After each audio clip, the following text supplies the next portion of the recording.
Bien-aimés dans le Seigneur, le pardon est l'un des plus grands trésors de la vie chrétienne, mais aussi l'un des plus grands défis auxquels nous faisons face. Pardonner n'est pas naturel à l'homme, car notre chair préfère retenir la douleur, garder rancune et nourrir la vengeance.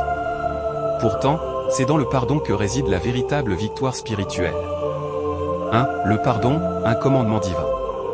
Jésus a dit, « Pardonnez, et vous serez pardonnés. » Luc 6 chapitre 37.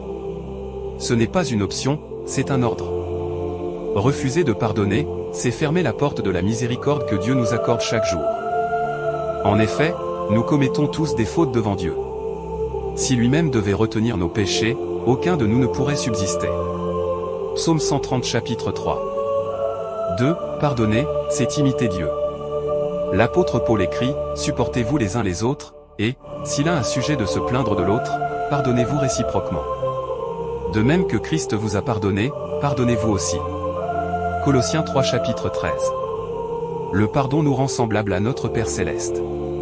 Quand nous pardonnons, nous devenons des témoins vivants de la grâce de Dieu. 3. Le pardon libère le cœur. Le pardon n'efface pas seulement la faute de l'autre, il guérit d'abord notre propre cœur. Tant que tu gardes rancune, c'est comme si tu enfermais ton âme dans une prison invisible. Tu revis sans cesse la blessure. Mais quand tu pardonnes, tu casses les chaînes de l'amertume. Le pardon ne change peut-être pas l'autre, mais il te libère toi. 4. Le pardon brise la puissance de Satan. Le diable se nourrit de nos divisions et de nos rancunes. Là où il y a la haine, il y a confusion et destruction. Mais là où il y a le pardon, il y a restauration, paix et unité. Jésus a dit que l'amour est le signe par lequel tous reconnaîtront que nous sommes ses disciples. Jean 13 chapitre 35. Or, pardonner est une preuve d'amour en action.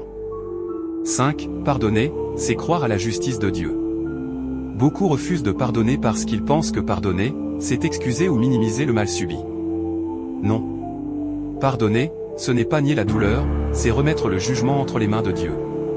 À moi la vengeance, à moi la rétribution, dit le Seigneur. Romains 12 chapitre 19. Quand tu pardonnes, tu dis à Dieu, « Seigneur, je choisis de ne pas garder ce fardeau, je te le remets. » 6. Pardonner sans limite. Pierre demanda à Jésus, « Seigneur, combien de fois pardonnerai-je à mon frère, lorsqu'il péchera contre moi? Sera-ce jusqu'à 7 fois ?» Jésus répondit, « Je ne te dis pas jusqu'à 7 fois, mais jusqu'à 70 fois 7 fois. » Matthieu 18 chapitre 21 à 22.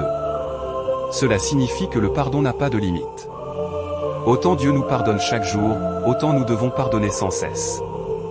Bien-aimés, retenons ceci, sans pardon, il n'y a pas de vraie paix. Sans pardon, nos prières sont bloquées. Marc 11 chapitre 25. Sans pardon, nous ne pouvons marcher dans la plénitude de l'amour de Dieu. Aujourd'hui, choisis de relâcher ton cœur. Pardonne à celui qui t'a offensé, un parent, un ami, un frère, un conjoint, ou même toi-même. Libère ton âme de l'amertume. Le pardon n'est pas une faiblesse, mais une force divine. Souviens-toi que la croix de Christ est le plus grand témoignage du pardon, alors que nous étions encore pécheurs, Jésus a dit, « Père, pardonne-leur, car ils ne savent pas ce qu'ils font. » Luc 23 chapitre 34. Pardonne, et tu verras la gloire de Dieu éclater dans ta vie.